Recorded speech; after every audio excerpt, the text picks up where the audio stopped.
Saudações, caro telespectador e internauta, é bem-vindo a esta programação, a este especial 7 de setembro. Hoje, sábado, comemoramos o 50º aniversário da assinatura do Acordo de Independência entre o Partido Frelimo e as autoridades portuguesas em Lusaka, Zâmbia, que marcou o fim do colonialismo no país. A data é conhecida como Dia da Vitória. Celebramos igualmente os 36 anos da fundação da Associação dos Combatentes da Luta de Libertação Nacional, ACLIM, e em cumprimento de uma diretiva do 4º Congresso da Frelimo em 1988, foi criada esta agremiação social que integra na base de livre filiação dos cidadãos moçambicanos que participaram na luta de libertação nacional. Esta associação, caro telespectador, guia-se pela linha política do Partido Frelimo. E para falarmos um pouco destas efemérides, contamos em estúdio com a presença de dois analistas, o professor Dr. Patrício José e o professor Dr. Oscar Monteiro, a quem desde já agradecemos pela presença, por terem aceito o nosso convite. A MBC agradece por juntarem-se a nós para falarmos um pouco sobre estes dois grandes marcos para o país. Dr. Patrício, vamos começar consigo. A qualquer momento aguardamos pela presença aqui de Dr. Oscar Monteiro. Dr. Patrício, mais uma vez bem-vindo. Vamos começar consigo mesmo. Como é que está o país hoje, passados 50 anos após a assinatura do Acordo de Lusaka? Muito obrigado pelo convite e pela atenção dos telespectadores. Desculpa só fazer dois pequenos reparos. A assinatura do Acordo de Lusaka foi pelo Movimento de Libertação. Portanto, a Frelimo ainda não era partido. Sim. Portanto, era Movimento de Libertação. E, segundo pequeno reparo, eu ainda não estou lá no professor doutor. Então, vou ser a quatro. Mas, olha, em relação à temática que está a colocar, eu penso que a independência, por um lado, trouxe muita euforia, muita alegria. Mas tanto resolveu o problema premente da colonização, que nós éramos vítimas. Sim. Mas naturalmente que impôs novos desafios de uma governação soberana da qual não tínhamos experiência, pelo menos ao nível da dimensão territorial que era Moçambique, que foi, vamos lá dizer, delimitado num arranjo colonial. E esse arranjo colonial fez este território que é nosso, e governá-lo não é assunto simples.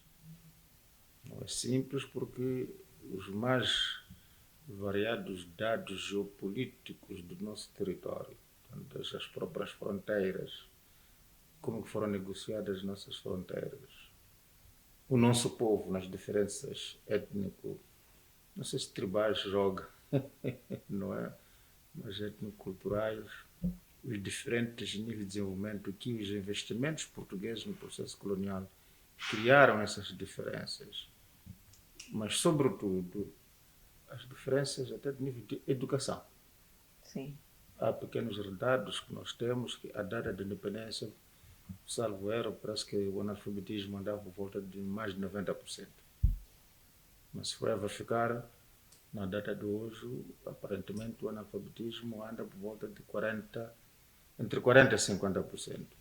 Portanto, em meio século, Moçambique fez muito mais do que em 5 séculos que o colono esteve presente em Moçambique. Sim.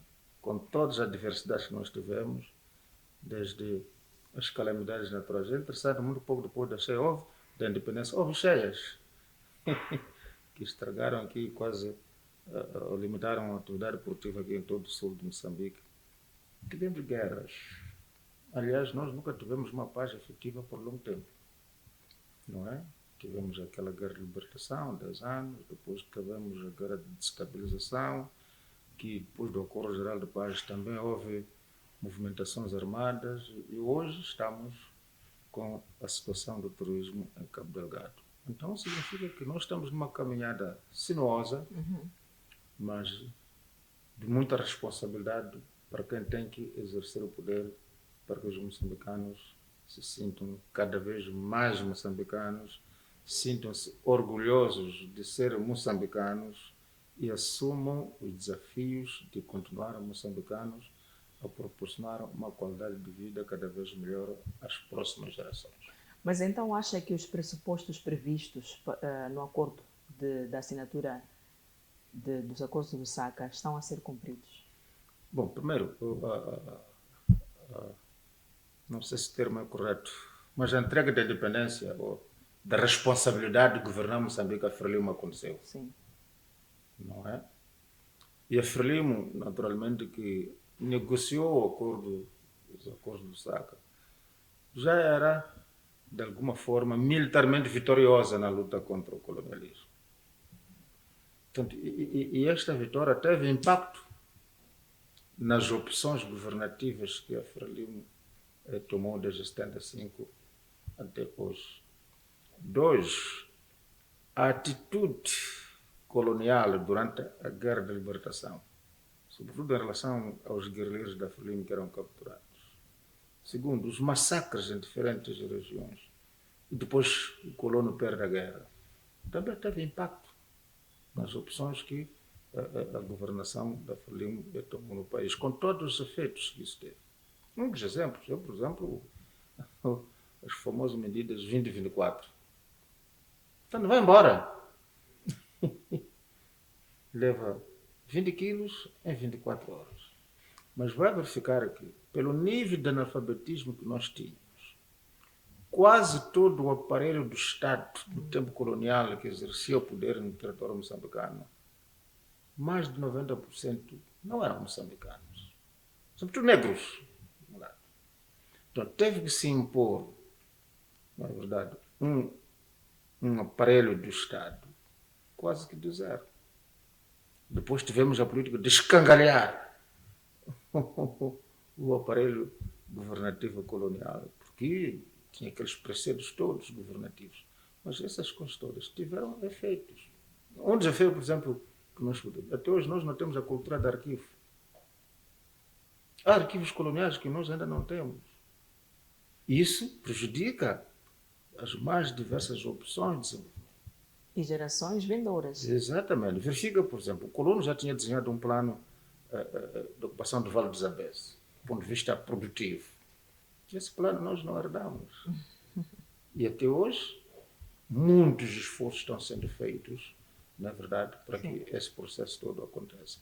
Mas também dessas opções, houve reações até do ponto de vista militar, instrumentalizando moçambicanos, na verdade, para se oporem à filosofia de governação de outros moçambicanos, dificultando o diálogo entre eles. E vai verificar que esse grande esforço de negociação para o fim dos 16 anos do conflito militar que punha o governo da Frelimo e Renamo foi uma etapa de uma maior dedicação para que os moçambicanos se identificassem com Moçambique e assumir que todos têm responsabilidade, não é? Para desenvolver este país, para que o seu povo, não é? Tenha cada vez mais uma qualidade de vida. Muito bem.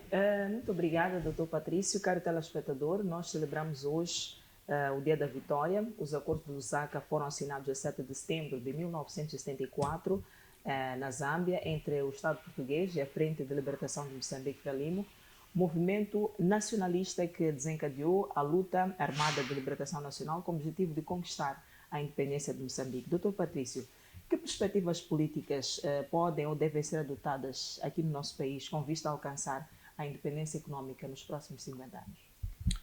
Bom, primeira coisa, nós temos que entender o Moçambique de igual maneira. Nós temos o nosso território, técnicos de determinadas áreas, com diferentes áreas agroecológicas, que têm um específico ou características próprias para o desenvolvimento, por exemplo, da agricultura. Nesse território vivem diferentes grupos étnicos, com diferentes níveis de acesso à educação, não é verdade? De acesso à educação que condiciona o resto dos serviços que o Estado é capaz de proporcionar.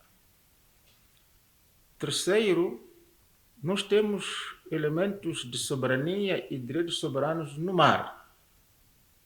Portanto, a nossa presença no mar, onde há recursos estratégicos que têm que ser explorados em benefício dos moçambicanos, é um outro dado que, para nós programarmos o desenvolvimento que possa beneficiar os moçambicanos, que até estamos a aumentar de número de uma forma relativamente exponencial. Exponencial é um termo que eu uso por não ser mais correto.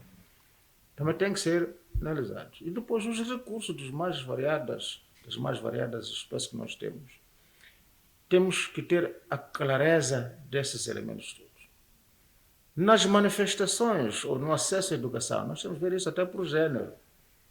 Quem tem mais educação no país e dessa educação, que especialidades são mais concentradas em que natureza? O que é que os moçambicanos são capazes hoje de, usando o seu conhecimento, poder dar conta? São dados que nós precisamos ter na mesa com clareza, relativamente consensualizadas, não é? Elaborados por moçambicanos, que é para, na sua base, desenharmos políticas públicas de uma forma, penso eu, integrada, que é para depois desse processo de desenho de políticas públicas integradas, de uma forma integrada. No seu processo de implementação, nós temos clareza o que deve acontecer nos primeiros 5 anos. Nos próximos 5 anos, qual é a contribuição de cada setor? Nessa perspectiva, eu quero imaginar, a minha convicção, de que o setor estruturante nas políticas públicas para o desenvolvimento é a educação. Por exemplo, nós podemos até imaginar uma situação de hoje. Entra num ministério que foi criado, ou uma coisa, tem essas atribuições estatutárias. O primeiro exercício que alguém chega lá para governar, olha, essas nossas atribuições são essas. Que especialidades acadêmicas e profissionais são necessárias para nós dirigirmos esse setor? Isso é em primeiro lugar. Segundo, nas áreas da responsabilidade também desse setor, que especialidades acadêmicas e profissionais são necessárias para se entender o setor, implementar as diferentes medidas de governação e até dar o retorno. Então, todos os setores precisam de quadros. E os quadros são preparados, na verdade, pelo setor da educação. Isso pode dizer que o investimento na educação é um investimento estruturante para o desenvolvimento.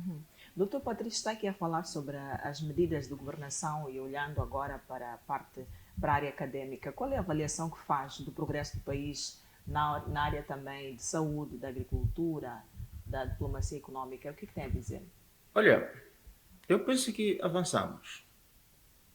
Mas se for a verificar, nós até agora temos esse projeto, se não estou equivocado, o termo é um distrito, um hospital. Sim. Mas é preciso perceber que o hospital não são só paredes. Quando não estamos a falar de um hospital, estamos a falar de um posto de saúde, mas diferentes dimensões do setor. Não é? Primeiro estamos a falar das instalações. Segundo, estamos a falar dos equipamentos que são necessários. Terceiro, estamos a falar dos medicamentos, outros itens.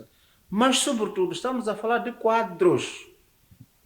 Sejam médicos, das mais variadas especialidades que nós temos, que nós precisamos. Estamos a falar de enfermeiros que também devem ter especialidades. Estamos a falar de técnicos de laboratório. Estamos a falar de outros quadros que o setor precisa. Então, o nosso maior desafio neste momento, mais do que as paredes, são os quadros que têm que prestar serviço de qualidade. Mas para que isso aconteça, precisam de meios tecnológicos, que o investimento na educação, através da pesquisa, temos que investir para que tenhamos já alguma possibilidade, numa previsão, como bem estava a falar, de 50 anos até 100 anos, de que pelo menos daqui a tanto tempo, nisto temos que ter alguma autonomia tecnológica. Porque o moçambicano é capaz. E mais, eu fiquei impressionado, no sentido de alguma mágoa, penso que foi nos princípios, quando tínhamos esse grande problema de Covid, houve aquele problema, então o chefe do Estado teria dito, olha, sabe, a presença de alguns médicos estrangeiros, porque há especialidades que entre nós moçambicanos ainda não temos. O que é que falhou na educação? Não temos o domínio do território com as enfermidades mais comuns nas diferentes províncias, nos diferentes distritos, por exemplo, para orientar a especialização médica. Que para nós temos alguma ideia de daqui a tanto tempo podemos ter uma autonomia em que percentagem do ponto de vista das especializações médicas. E nessa perspectiva, ficar com aquilo, cooperar na formação dos médicos, para que possam, de fato, vir servir. Portanto, esta autonomia nas especialidades é fundamental. E nós podemos voltar a dizer, no setor da educação, aliás, no setor da medicina, quais são as especialidades prioritárias que nós precisamos de formar para depois afetarmos aonde? Quais são as prioridades em termos de equipamento? Para investirmos na educação, para que através da pesquisa possamos ter essas soluções. E na área da agricultura? Na área da agricultura, igualmente, temos que primeiro conhecer as nossas zonas agroecológicas. Não sei se esse é o melhor termo para os profissionais da área. E não dizemos quais são as especialidades que são necessárias para nós, dirigirmos a agricultura, porque nós temos um conhecimento científico do setor. E depois, para efeitos da própria produção, não é? Quais são as especialidades que nós precisamos? Por exemplo, eu estou a dizer, o que significa para o nosso território, nas diferentes zonas agroecológicas, o que é que significa a mecanização da agricultura? É comprar tratores e distribuir. Depois vai usar a enxada para semear. Mecanizamos. É possível, mas teremos que ouvir os técnicos da mecanização agrícola. Para mecanizar para a nossa realidade significaria isto. E segundo, quantas espécies nós temos em fertilizar o território, em função das diferentes zonas agroecológicas? Sim. Não é? Quantas pessoas temos na produção para nós termos autonomia na semente? Porque há situações que nós até importamos fertilizantes, pagamos o valor que nós pagamos, mas ninguém nos certifica que aqueles fertilizantes são da qualidade requerida para efeitos de fertilização das diferentes zonas agroecológicas desse território. 3. Quantos especialistas nós temos em irrigação? E o que significaria irrigar nas diferentes zonas agroecológicas que nós temos aqui no país para produzir que tipo de produtos? E mais, quantos especialistas nós temos em agronegócio para nos dizer que, olha, nós vamos produzir isto para este mercado, já seja nacional, internacional, que é para depois nos dizer quais são os requisitos de qualidade que este mercado exige. Em função destes requisitos de qualidade, vamos dizer, os que estão na produção, da fertilização, na irrigação, etc. Que, olha, vocês têm que produzir para este mercado na base disso. Para evitarmos situações em que, eu vi, acho que foi há um mês, se não um pouco menos, alguém publicitou nas redes sociais que tinha muito tomate produzido, não tinha onde colocar. Mas quando produzia, então qual era a ideia do mercado? E depois que é para entrarmos na transformação. Sabe, aquele tomate que estava lá a produzir, suco de tomate que é bastante bom para a saúde, pelo menos para uma dala como eu. Não é verdade? Então, este elemento de especializar quadros nas diferentes áreas de intervenção em cada setor é fundamental. Primeiro para o processo da própria tomada de decisão. E depois para a segunda etapa, o próprio processo produtivo. E depois o mercado. Isso é fundamental. Mas isso também tem que estar ligado, não é verdade, na própria área da agricultura, para efeitos de saúde. Sabe, nós somos o que comemos. É isso é que garante a nossa saúde. Exato. Até o nosso sorriso depende daquilo que nós comemos, não é verdade? Então significa que nós temos um déficit no próprio sistema de educação. Este elemento da nutrição. Nós não podemos graduar um professor que não tem conhecimento de nutrição. Nós não podemos graduar um engenheiro, um doutor, nas mais diversas. Mas ela de nutrição entende muito pouco, senão nada. O resultado, estamos com quadros, aos 35, 40 anos, melhorou de qualidade de vida, já tem gota, já tem ácido úrico, já... Quer dizer, onde hoje nós temos sérios problemas de malnutrição, não sei se esse é o melhor termo, é que nós temos vegetais e frutas perto, mas a nossa população não sabe usar. Ou se usa aqueles vegetais, o nível de cozedura que faz mata nutrientes. Então, quando come, mata a fome, mas não nutre o organismo para efeitos de desenvolvimento, para efeitos de proteção de saúde, Sim. Por aí em diante. Muito bem, muito obrigada, doutora.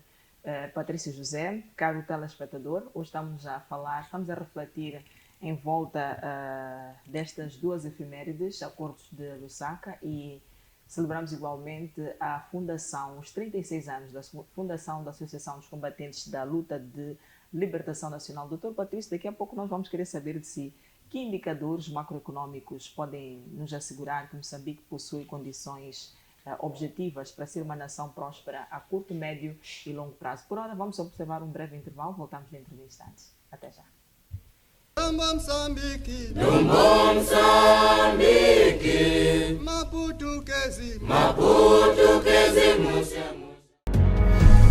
10 minutos com a política. O essencial da política é apenas 10 minutos. No 10 minutos com a política, cada minuto conta. Em entrevistas, nossos convidados respondem às questões mais pertinentes do cenário político atual. Tudo em um formato dinâmico e direto, sem perder a profundidade. Tudo o que você precisa saber sobre política em tempo recorde. Segunda e terça-feira, logo após o Jornal da Noite. Porque entender a política não precisa demorar. MBC-TV, conectando o mundo.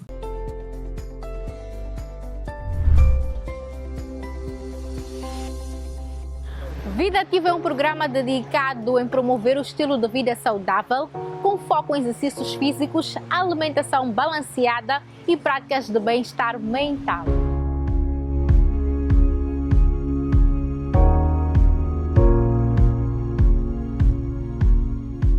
Cada episódio aborda uma temática específica, trazendo especialistas de saúde, nutricionistas e profissionais de educação física para oferecer dicas valiosas.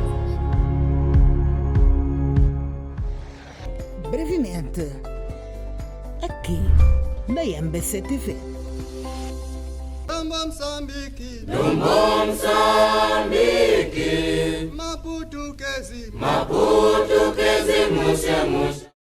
Saudações, estamos de volta à segunda e última parte deste nosso especial 7 de setembro aqui na MBC TV. Dissemos que Moçambique celebra hoje o dia da vitória. Os acordos de Lusaka foram assinados a 7 de setembro de 1974 em Lusaka, na Zâmbia, entre o Estado português e a Frente de Libertação de Moçambique Frelimo, movimento nacionalista que desencadeou a luta armada de libertação nacional com o objetivo de conquistar a independência de Moçambique. Nós temos como convidados dois analistas, um deles é veterano da luta armada de libertação nacional. Estamos a falar aqui de Dr. Patrício José e igualmente de Dr. Oscar Monteiro. Aqui desde já agradecemos pela sua presença aqui no nosso estúdio. Nós vamos, só para terminar a conversa que tínhamos iniciado com o Dr. Patrício José, estamos a querer saber de si que indicadores macroeconômicos podem nos assegurar que Moçambique possui condições objetivas para ser uma nação próspera a curto, médio e longo prazo? Bom, eu acho que nós temos que colocar a questão de uma outra maneira. Que tipo de indicadores macroeconômicos nós devemos ter? Com que dados para assegurarmos que a médio e longo prazo nós resolvemos que problema? E quais são os desafios que o Estado... E eu coloco este elemento, desafios do Estado, não exclusivamente do governo. Porque há políticas públicas que têm que estar razoavelmente consensualizadas para nós não termos dúvidas das mudanças do governo de 5 em 5 anos. Para haver continuidade de determinadas políticas públicas, mesmo no mundo do governo. Nós não podemos, como um Estado, passarmos sempre a começar. Então, um dos primeiros dados, naturalmente, que, apesar de ser matéria mais de economistas do que da minha formação, o primeiro dado é o PIB. Produto Interno Bruto, que é uma espécie de soma daquilo que são os dados da nossa economia, nisto, mais aquilo, etc. Mas Produto Interno Bruto, tanto o setor produtivo, serviços, como que nós estamos a evoluir, não é? Porque em função deste PIB, na verdade, nós vamos ter que desenhar políticas públicas em função da realidade, para sermos mais ambiciosos a que dimensão, por quanto tempo, não é? E condicionarmos a nossa atividade governativa, na verdade, aquelas ambições de tantos anos, nas diferentes opções setoriais. Não é? O segundo é a balança comercial, naturalmente. A balança comercial vai nos trazer, quanto que nós gastamos nas importações e quando nós ganhamos nas importações. Nós fazemos o balanço disso para nós, olha, sabe, nós na nossa economia ainda temos desafios disto, daquilo, etc, etc, em função do nosso potencial produtivo, não é? Ou como potenciar o setor produtivo e de serviços para a nação ter estes rendimentos. E para esse setor produtivo chegar a esse patamar produtivo, qual é o investimento que nós temos que fazer na formação de quadros? Nós não vamos desenvolver essa formação de quadros. Não é verdade? Aliás, esperando até nas políticas da Popo Film, ainda com o movimento, havia uma política de formação de quadros. Não é? Na própria Tanzânia, outros tiveram até bolsas de estudo, por aí em diante. Portanto, este aqui é o elemento. O terceiro é a situação de câmbio. Não é? Tem que ser sobre a valorização e a desvalorização da nossa moeda. Não é? E esta política cambial, que às vezes é determinada pelo governo, que depois vai verificar as nossas transações financeiras com os outros, vai mostrar até que ponto o nosso desempenho econômico está a criar estabilidade ou não. Não é verdade? Então, é isto que é fundamental. Depois vamos ver essa questão da inflação. Porque a inflação depois acaba perturbando, em função da dimensão que isso acontece, o consumo. Quando a inflação é muito alta, baixa claramente o consumo, deixa para alimentação, não é verdade? Para efeitos de habitação, não é? E os problemas começam a explodir em cadeia. Portanto, há vários elementos que nós temos que verificar, porque também como Estado, uma das grandes ambições que nós temos que ter na nossa governação soberana, isto tem que envolver a nós todos. Temos que chegar um dia em que pobreza em Moçambique não significa um cidadão morrer à fome. Isto temos que, com este território que nós temos, com o potencial produtivo nas diferentes zonas agroeconômicas, quer dizer, nós temos com cidadãos que ainda morrem à fome. Qualquer coisa não está bem. Então nós temos que assumir a nossa, vamos lá dizer, a planificação, né, integrada das nossas políticas públicas, na verdade, para que nós ultrapassemos esses elementos e transmitir às novas gerações os desafios que têm que assumir, tanto no convívio político entre as diferentes percepções, grupos, etc., como na planificação do desenvolvimento dentro do diálogo nacional que se quer construtivo e que cria-nos a paz. Muito bem, muito obrigada, Dr. Patrício José. Caro telespectador, hoje estamos a fazer este especial alusivo ao Dia da Vitória. Igualmente, celebramos hoje 36 anos da fundação da Associação dos Combatentes da Luta de Libertação Nacional, ACLIM.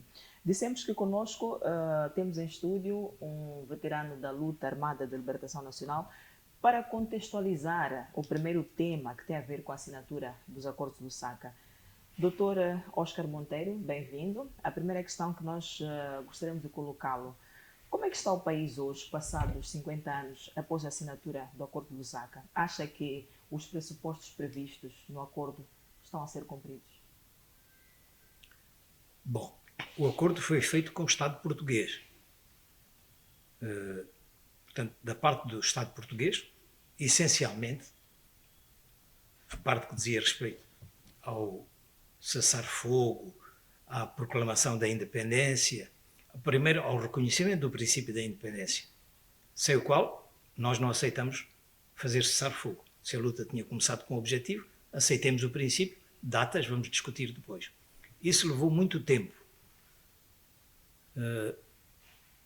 Começo por dizer que as proclamações da Junta de Salvação Nacional, que se erigiu por força do movimento dos capitães em força maior, mais dominante.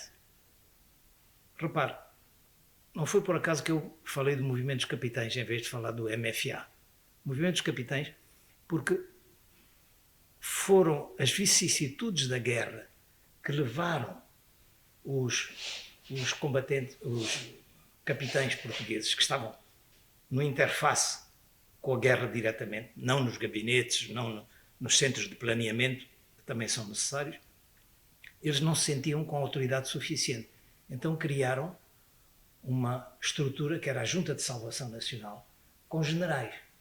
Mas os generais estavam quase todos eles envolvidos na guerra colonial e estavam marcados pela ideologia colonial da grandeza do país que não podia ser perdida, para mais com colonizados, com pretos, para dizermos concretamente. Era a maneira como eles viam as coisas. Então, a proclamação da independência, a proclamação da Junta de Salvação Nacional, que nós ouvimos na madrugada. Eu estava em Naxingueia, por exemplo, com o presidente Samora, mas nós estamos numa escola que tínhamos lá, para corroborar isso que o Dr. Patrício José acaba de dizer. Nós tínhamos naquele momento uma escola que funcionava em Naxingueia. Dávamos várias matérias, Joaquim Carvalho, Sérgio Vieira. Eu dava a matéria de Relações Exteriores. Quando ouvimos essa notícia, e havia na proclamação da Junta de Salvação Nacional, que falava da democracia em Portugal, etc., todas essas coisas com as quais nós concordávamos, mas sobre a questão colonial havia uma única frase, que era que a solução do problema do ultramar é político e não militar. Mas era tudo o que se dizia. As proclamações sucessivas da Junta de Salvação Nacional, dirigida pelo general Spínola, que tinha sido comandante militar na Guiné-Bissau, e que pensava que tinha conseguido politicamente dominar o país assim. Portanto, ele estava dominado por isso, e a primeira proclamação fala na salvaguarda do Portugal pluricontinental. Então, foi preciso, nas primeiras conversações que têm lugar no mês de junho, o Dr. Mário Soares, que era Ministro dos Negócios Estrangeiros e encarregado desse dossiê, veio a Lusaka, acompanhado pelo Hotel de Saraiva de Carvalho. E ali começamos a discutir o seguinte: queremos cessar fogo, era o que eles diziam, e nós dizíamos não, concordamos com o cessar fogo, desde que o princípio da independência seja aceito. Datas, processos, vamos ver mais tarde, mas o princípio tem que ser aceito. E estamos nessa guerra. E quero recordar um episódio sobre o qual já se falou, mas que deve ter passado da memória das pessoas, que o Hotel Saraiva de Carvalho, nascido em Moçambique, um primo dele até mais novo foi meu colega. Eu não sou colega dele, mas ele foi colega do Jacinto Veloso. E a um certo momento ele diz o seguinte: ó Dr. Mário Soares, eu cá não sou político, mas os homens estão com a razão. Pá. Se eles começaram a luta para a independência, nós temos que dizer qualquer coisa sobre isso. Que eles têm direito à autodeterminação e independência. E não me ensaio nada. Eu que nasci em Moçambique, se a conversa continua assim, eu passo para o lado deles. Portanto, havia também boas pessoas. Eu acho que nesta ocasião, que comemoramos os 50 anos, é justo que se fale nisso. Eu, de resto, até dei uma entrevista à RTP. Eu não gosto de dar sempre entrevistas. Parece que já é marca da casa. Mas então, que avanços o país registrou após a assinatura dos acordos de Lusaka, no seu ponto de vista? Olha, os avanços que registrou foram, primeiro, que conseguimos manter o Estado unido do Rovuma ao Maputo. O presidente Mondlane, numa entrevista que eu tive acesso recentemente, dada a uma senhora chamada Ellen Kitchen, fala na importância do Estado. O que é que vamos herdar dos portugueses é o Estado. Isto é, esta conformação um bocado estranha, é preciso dizer, um país que tem 7.007 quilómetros de fronteira, dos quais a maior fronteira de 1.300 quilómetros é com o Malawi. Quer dizer, uma cunha, uma adaga espetada no coração de Moçambique. Mas conseguimos manter, apesar desta conformação geográfica do país, cobrir várias zonas etnolinguísticas que se refletem hoje nos partidos. De facto, eu acho que não existem partidos, existem expressões etnolinguísticas neste país. Nós é que, porque as frentes são constituídas por partidos, copiando a teoria política, dissemos que a nossa frente era constituída por partidos. Nem as 3 organizações que constituíram a Frelimo eram partidos, nem os partidos que existem hoje são realmente partidos. São expressões de reivindicações mais ou menos justas, mas também são a expressão de uma unidade inacabada. Porque vários grupos ainda estavam a instalar-se no seu território, com episódios que acompanham a instalação das populações, guerras, conflitos, luta por terras, luta por mulheres. O rapto das Sabinas repetia-se aqui em Moçambique. As mulheres mais bonitas,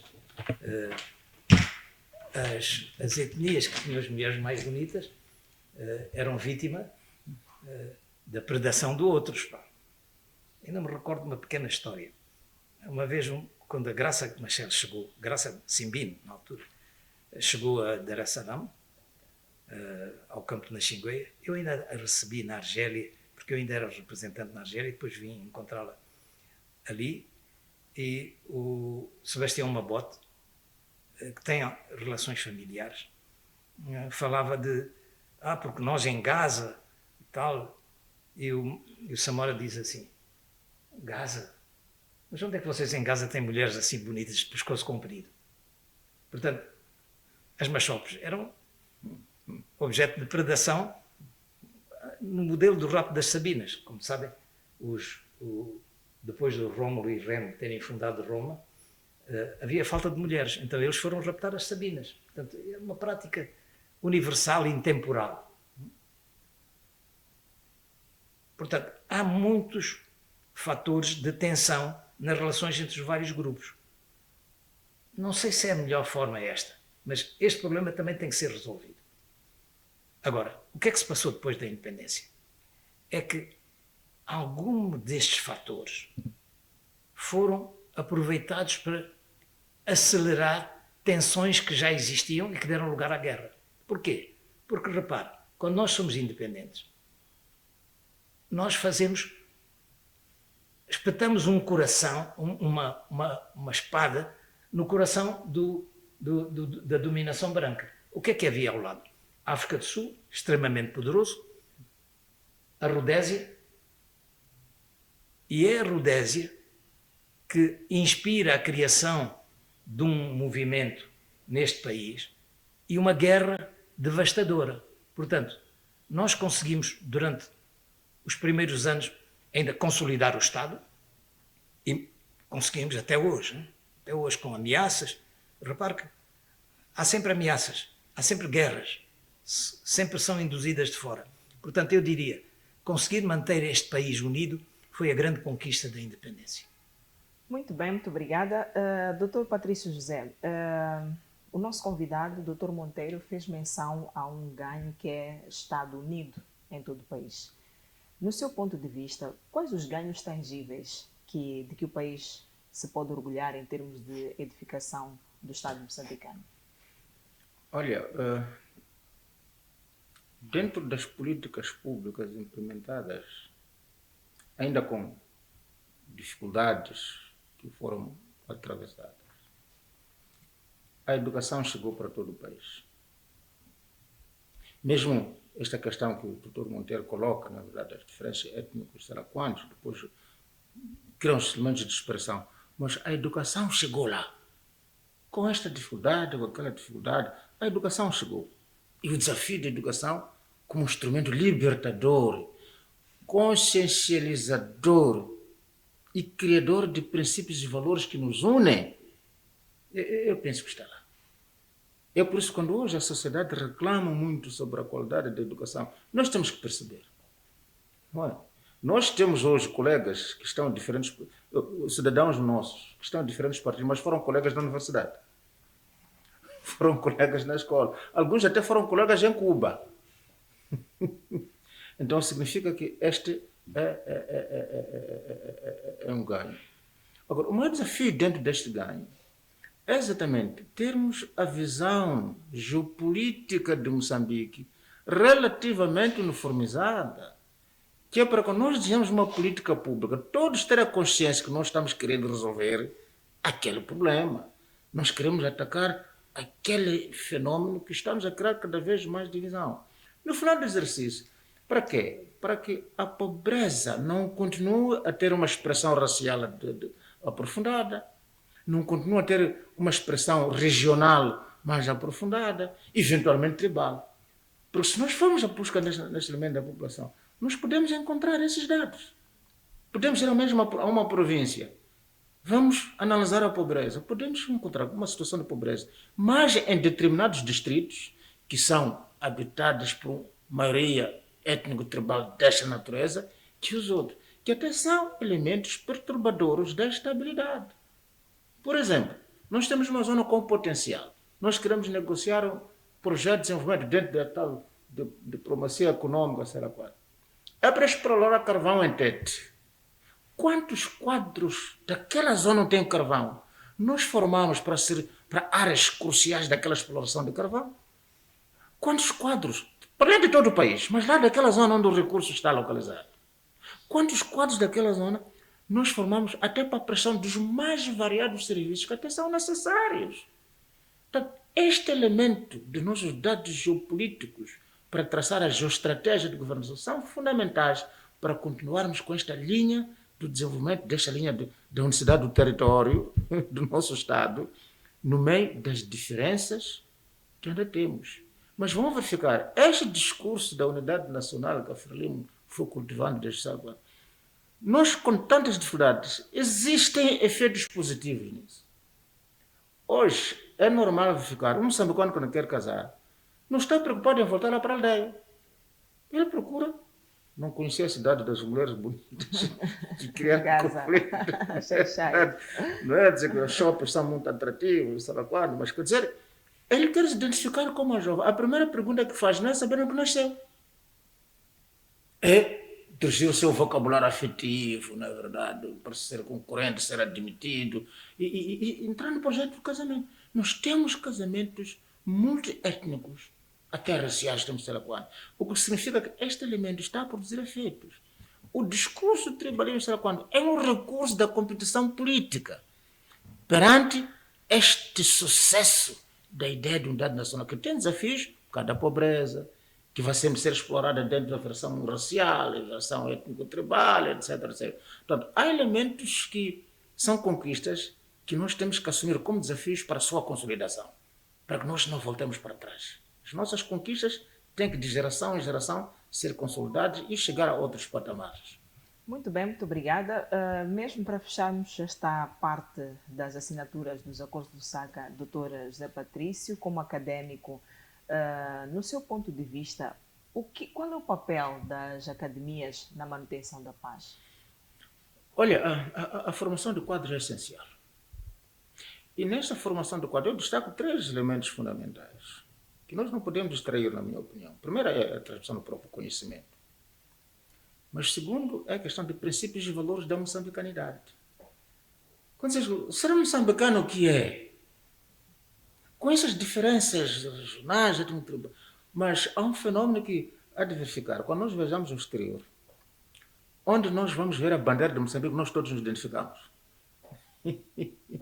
Não é? Ninguém vai dizer que eu sou de Nhambane, sou de Mani, mas quando a gente vê a bandeira de Moçambique, é um instrumento que nos identifica. O que significa que, não é verdade, os princípios e valores da moçambicanidade são fundamentais.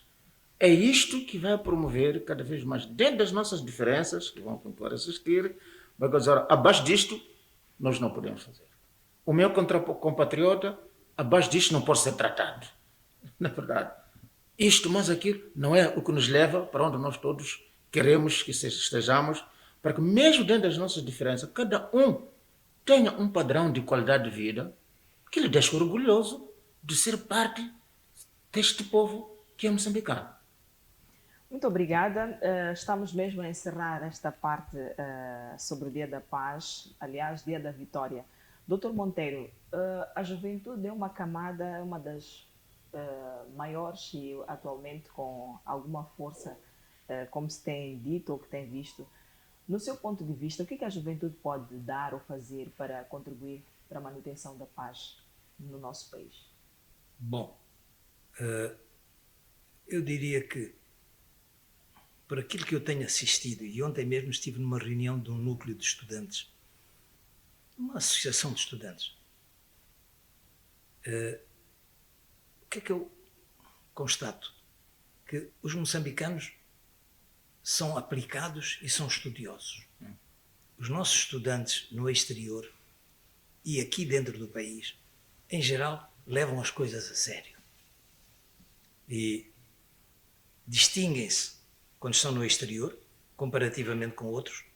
Quando chega a altura dos exames, podem não ter os seus exames, estão entre os melhores. O que nós temos é que criar condições para que eles todos voltem e contribuam. E tem feito muitas coisas. Acho que há pessoas muito competentes neste país. Temos que ver, e vou corroborar com o que disse o Dr. Patrício José, a educação é fundamental. Eu acho que algumas coisas não estão a ocorrer tão bem, em parte porque os números são enormes. O crescimento demográfico é enorme. Mas nós devemos dar mais atenção à qualidade da educação. Temos que ser sérios, no fundo. Que lição que se pode dar, nós, antigos combatentes? É que foi possível fazer coisas que pareciam impossíveis. Porquê? Porque nós éramos sérios. E vou tentar chegar a um ponto um bocadinho complexo. Uma vez uma pessoa, eu dou várias vezes esse exemplo, uma pessoa que eu conhecia bem em Angola, que é um eminente pensador, o Adolfo Maria, perguntou-me numa conferência, as conferências de Lisboa, disse, mas como é que a Frelimo, tendo poucos quadros, conseguiu fazer? Eu disse, não, estás enganado. É que para ti estás a usar o conceito de quadros para definir pessoas com formação académica.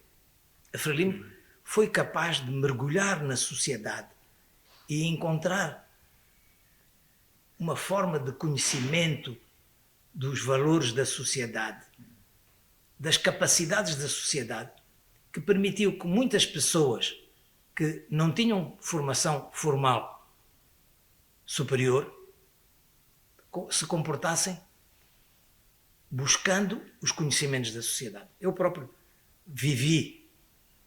testemunhei algumas dessas experiências. E nesse sentido, posso dizer que os moçambicanos são sérios como atitude, comportamento, são competentes e que o futuro é nosso. Agora, qual é o papel nosso dos combatentes?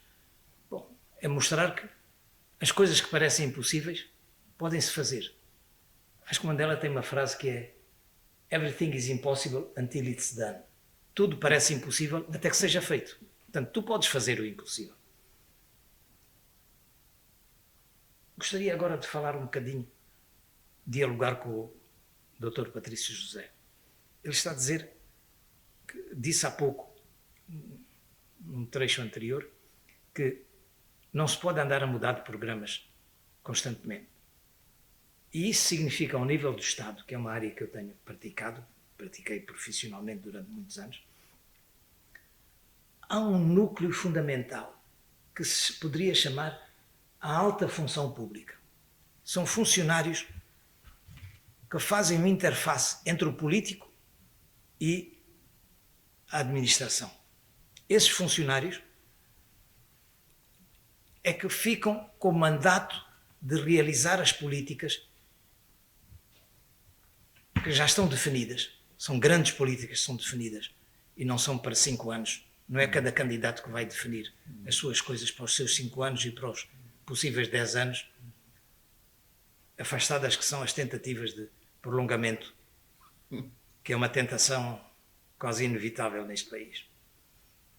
Pelo menos pela experiência passada. Mas, feito isto, de facto, o país tem que ter grandes políticas, concordo absolutamente. E uma vez definidas essas políticas, cabe a estes funcionários profissionais, cujo orgulho não é de passarem de diretores nacionais a ministros, não. É de permanecerem nessas grandes funções.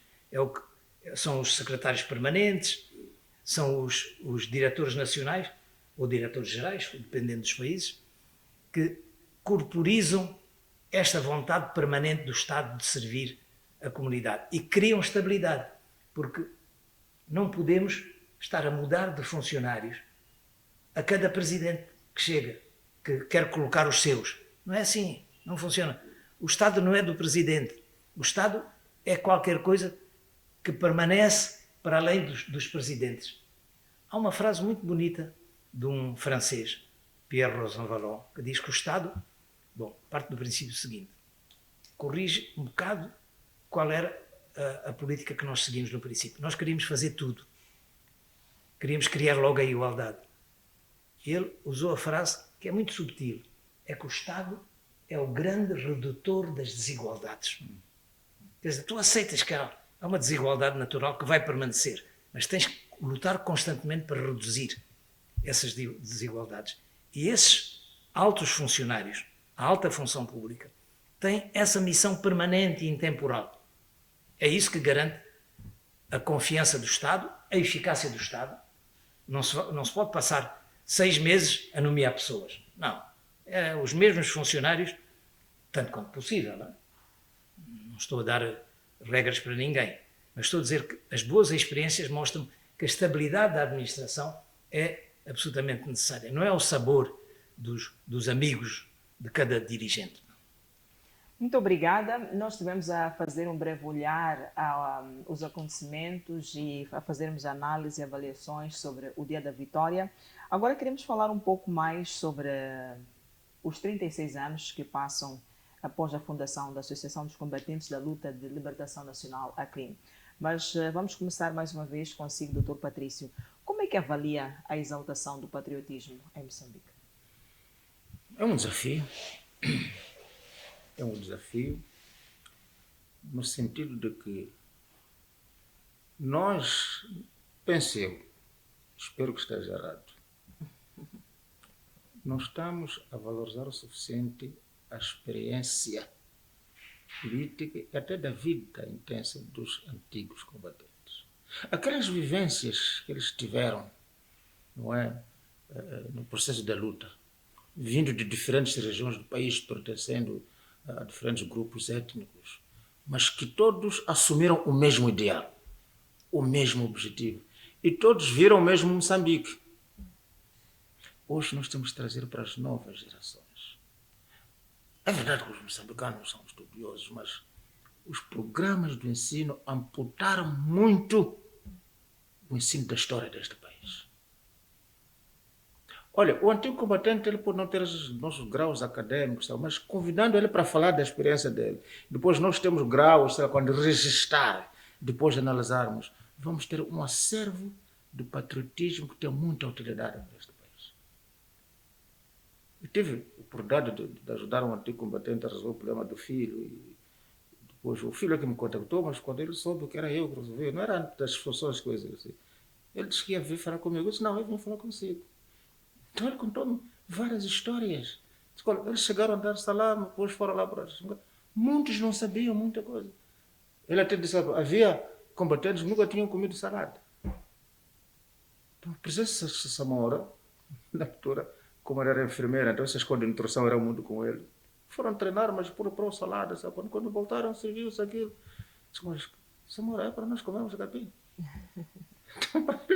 Então, mas pela vivência interna aprenderam. Eu agora dizia a esse combatente, até combatente, salada é um elemento que tem que sempre estar na mesa dele. Então, há vivências que hoje estão a se repetir, mas que os antigos combatentes, pelas suas vivências coletivas, ultrapassavam, que se transmitisse essa nossa experiência, seria fundamental para a nossa coesão. Diferenças nós sempre teremos, mas há elementos que nos unem. A resolução dessa diferença, mas é para depois chegarmos ali e cada um de nós ter uma qualidade de vida fundamental. E ser agradável para qualquer moçambicano, ver um outro moçambicano a viver bem. Ver outro moçambicano estável, alegre. A alegria do moçambicano tem que ser algo de interesse comum. E essas coisas, então, vão obrigar que certas posturas que nós tomamos em relação aos outros possamos evitar. Doutor Monteiro, nós temos estado a observar nesta altura em que é notável a degradação de valores ou a fraca valorização do espírito patriótico. De que forma é que os combatentes deviam prestar a sua contribuição para contornar esta situação? Qual deve ser o papel dos combatentes na moralização da sociedade, sobretudo na educação patriótica? Bom, este ponto que, no essencial, vou subscrever o que disse o Dr. Patrício José. Juntar-me a ele nesta, e na sua, que a sua pergunta induz, a exaltação do patriotismo. Eu acho que o patriotismo tem uma dimensão permanente na nossa vida, na nossa personalidade. Todos os países, numa maneira ou outra, são patriotas. Portanto, nós não podemos, como moçambicanos, andar sempre a falar mal de nós. Eu, quando estava a falar da inteligência que estou a reconhecer nas pessoas que estudam, nos estudantes moçambicanos, fui docente, pude ver isso. Pessoas aplicadas, pessoas sérias.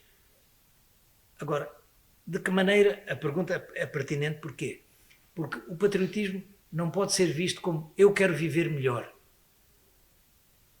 e não me interesso pelos outros. O patriotismo tem também uma dimensão coletiva. Você não pode ser patriota sozinho. Eu quero ser rico sozinho. Não devemos ter vergonha de ser ricos. Calma lá. Vivemos num país com alto nível de pobreza. Patriotismo significa pensar nos outros, pensar no país no seu conjunto. De contrário, este país pode se esfrangalhar. O país é muito vulnerável, não esqueçamos isso. E o papel dos antigos combatentes qual é? É justamente, pela experiência que o Dr. Patrício contou aqui, nós vinhamos de vários sítios e aprendemos a viver respeitando e aprendendo uns dos outros. Agora, os tempos passam e nós não podemos fazer sempre o mesmo discurso passadista. Temos que adaptar-nos às novas realidades, às novas percepções dos jovens sobre o país. E acho que não temos estado suficientemente atentos, sabendo nós que nós tínhamos uma taxa de crescimento muito elevada. Mas quem é que tomou isso a sério? Quem é que estudou esse problema? Mas, afinal, as direções políticas não é para pensar nesses problemas. Inclusive, nós, como antigos combatentes, não pensamos suficientemente nisso. Eu falo por mim. Só agora é que vejo multidões aí que desconheço de jovens e digo, mas quem são estas pessoas? O que é que elas pensam? Quando é que eu falei com elas? Bom, eu não estou na vida política ativa, mas devia ter-me preocupado mais com isso. Falando sobre a percepção dos jovens no país, até que ponto o legado dos combatentes está a servir de inspiração para que a nova geração fique motivada a continuar a lutar contra os males que ameaçam a soberania nacional? Pergunta muito difícil, hein? Todo um programa podíamos fazer sobre isso. Começo por dizer que eu próprio não conheço suficientemente bem a maneira de ser das pessoas. Portanto, a primeira ação é falarmos mais com os jovens e compreender quais são as suas preocupações. Porque, atenção, mudanças de gerações são mudanças de épocas. E nunca as transformações foram tão rápidas no mundo como estão a ser agora. Nós temos, por um lado, um crescimento demográfico enorme, dos mais altos do mundo, e uma transformação tecnológica, intelectual, de conhecimento. Há uma revolução, paralelamente, uma revolução de conhecimento.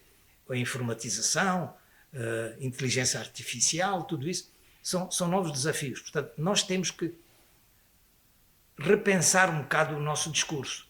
Isto é, eu não posso vir contar sempre a mesma história de que nós estávamos juntos, nós trabalhávamos em conjunto, falamos com os outros. Nós temos que ver como é que a diversidade é reconhecida hoje no nosso país. Diversidade regional e diversidade etária.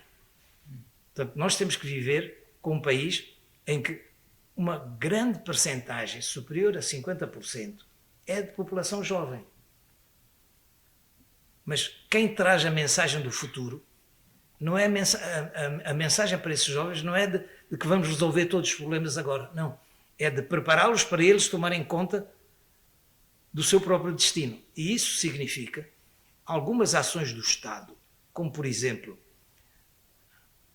financiar de formas simples, diretas, algumas iniciativas, permitir. As somas até nem são muito grandes. E algumas poderão ser até um bocado a fundo perdido, mas são necessárias para levar esses jovens a materializar algumas ideias que já têm. Repare que, mesmo nas circunstâncias atuais, nestes pequenos negócios que surgem, de vender crédito, de vender estes produtos, já surgem ao mesmo tempo pessoas que fabricam pequenas coisas, que nós temos que ajudar essas pessoas a irem crescendo e os melhores dentre eles vão progredir. Portanto, só vejo isso, mas devo reconhecer que nós ainda estamos numa fase eu pelo menos estou numa fase muito inicial de pensamento sobre essa matéria. Muito obrigada. Dr. Patrício, no seu ponto de vista, o que deve ser feito para a transmissão de valores às novas gerações? Primeiro, nós temos que colocar o conhecimento a circular entre nós. Isto é fundamental. O Rosco estava colocado aqui a ideia de, nós temos já gerações, como sei lá quando. O diálogo intergeracional é para a partilha do conhecimento. O conhecimento acumulado pelas gerações dos antigos combatentes, os mais velhos, tem que passar para a juventude. Da mesma maneira que hoje, quando eu tenho um problema no meu telemóvel, chamo meu filho, em 2 minutos ele já resolveu. As conquistas que nós tivemos na formação acadêmica científica dos moçambicanos, aquele conhecimento tem que circular. Por exemplo, foi agradável que nós até já temos cursos de licenciatura em nutrição. Mas esse conhecimento onde está? Nós temos que para o moçambicano começar a saber o valor do que ele tem perto dele, para efeitos de saúde, para efeitos, vamos lá dizer, do seu intelecto, e como preparar isso. E começamos a dizer, com este conhecimento, nós precisamos dali, com aqueles problemas que existem naquela comunidade, como levar esse conhecimento para provocar transformações lá naquela comunidade. Então vamos precisar de psicólogos, vamos precisar de antropólogos, vamos precisar de, sociólogos, que eles entendem um pouco o funcionamento dessa coisa. A nossa estratégia de lidar com aquela comunidade para fazer essas transformações no sentido positivo tem que ser isto. O que significa? As diferentes especialidades que nós estamos a formar aqui têm que ser usados para criar transformações positivas. Por exemplo, os outros, eu não sei se nós acompanhamos. Os chineses vieram e foram ver os moçambicanos quando vamos usar pilão para pelar amendoim, para pelar milho. Onde vamos usar aquelas coisinhas para fazer ralar o coco. Eles foram produzir uma máquina. Por que nós não desafiamos as instituições agora, sabe? Nós estamos perante este problema, criem solução a isto. Até hoje, pelo menos aqui no Sul, daqui a nada de chegar a época do canhão, continuamos a preparar o suco de canhão naquela tradicionalidade, não quer dizer, mas nós temos instituições de olha, sabe? O canhão tem utilidade X para a nutrição. Os nutricionistas podem dizer isso. Então vamos às instituições técnicas de formação. Olha, produzam-nos uma tecnologia para prepararmos o sumo de canhão naquele padrão de qualidade. Quem diz canhão diz mafura, quem diz mafura diz outras frutas nossas. Nós temos tanta fruta nossa, tão nutritiva, que os nutricionistas podem nos dizer qual é o valor nutricional, mas o lado comunicacional para a informação chegar ao cidadão não está a funcionar. Então, o desafio também deste elemento da nossa moçambicanidade, desse nosso patriotismo, é colocar o conhecimento a circular entre nós, para nos construirmos, para nos identificarmos. Porque no dia que eu resolver um problema que eu tenho pendente, de um conhecimento veio do meu concidadão de Cabo Delgado, de Niassa, o valor que eu tenho em reconhecimento sobre ele é maior. Eu vou passar a dar respeito às olha, sabe, temos diferenças assim, mas sabe, aquele tem algum conhecimento que ajuda-me a viver. Esse que é o antigo combatente, ok, não teve formação, mas olha, sabe, eles têm uma experiência sobre como gerir este ou aquele problema, que nós precisamos de aprender, porque de geração em geração nós acumulemos conhecimento para aplicação, para que as novas gerações vivam cada vez melhor e protejamos a nossa moçambicanidade dentro das diferenças.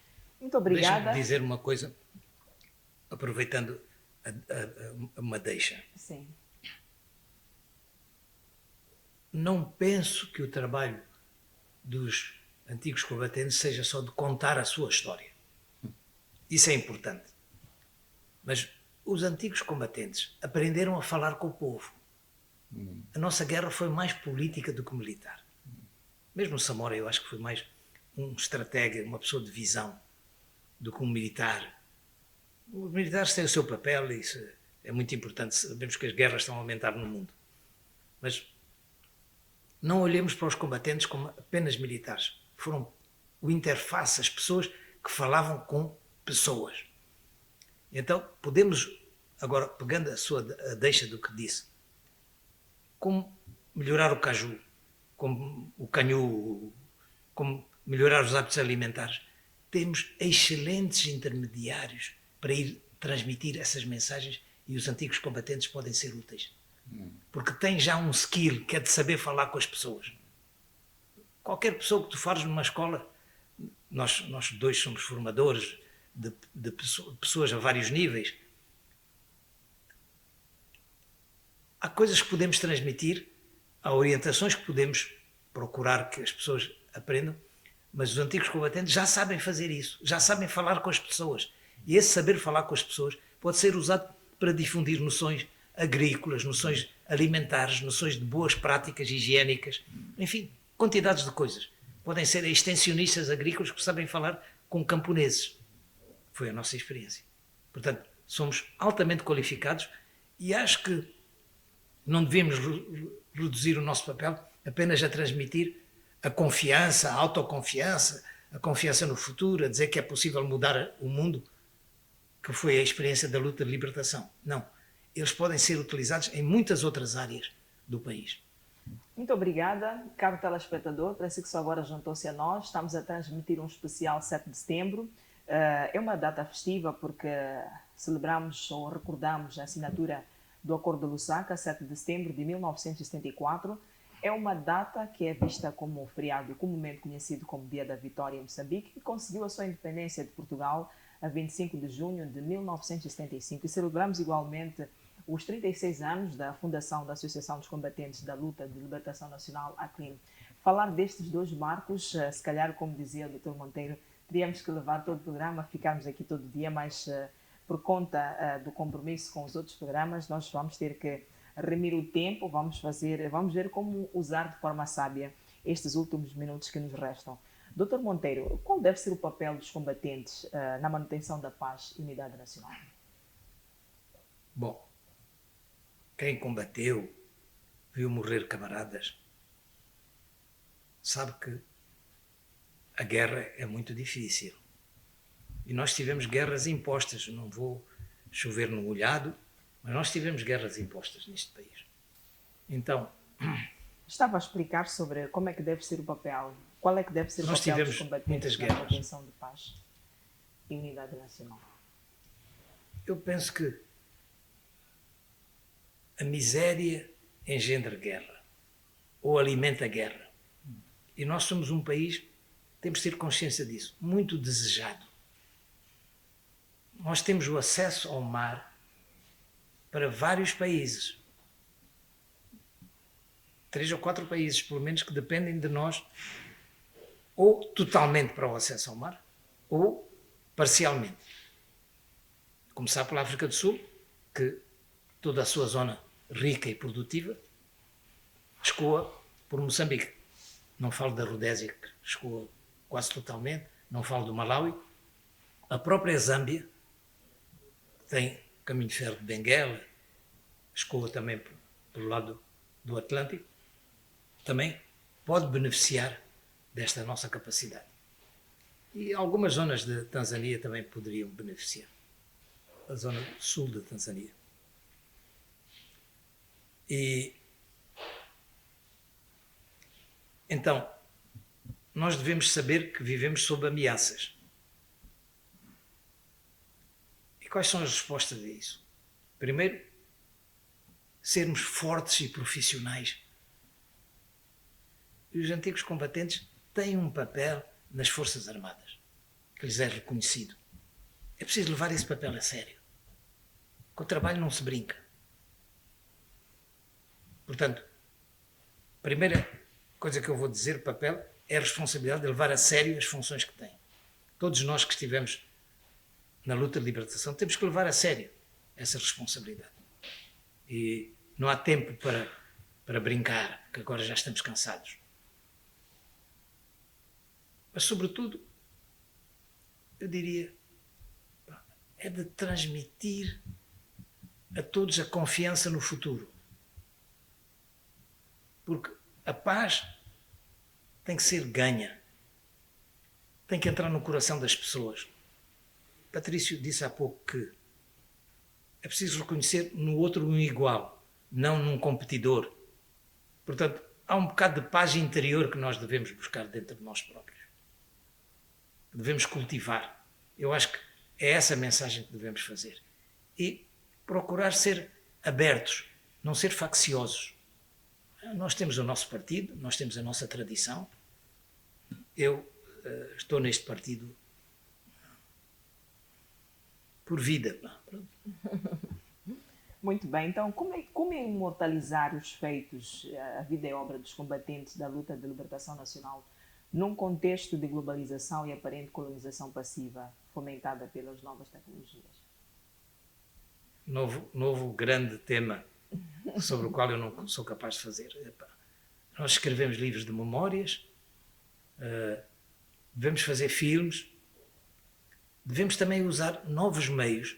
Por exemplo, já se fez qualquer coisa em termos de filmes de ficção, telenovelas, que são os meios que têm uma audiência enorme para relatar histórias que conduzam ao desenvolvimento, não da exaltação da guerra pela guerra, mas do valor da paz. Portanto, acho que os nossos heróis pacíficos devem ser mais exaltados e esse aspecto generoso, altruísta, conduz a respeitar os outros e não está, na minha opinião, a ser suficientemente desenvolvido. Antigo combatente não é só para reclamar direitos, não.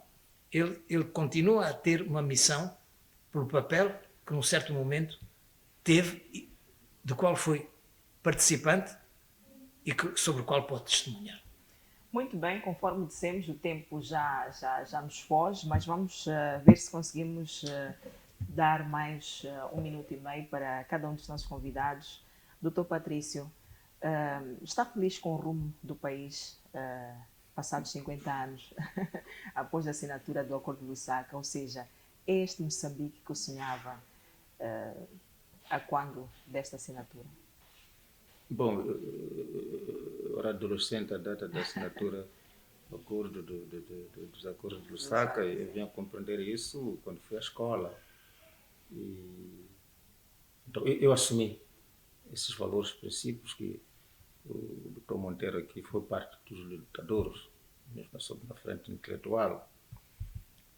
E o que eu digo, sabe, eu não posso evitar ser moçambicano.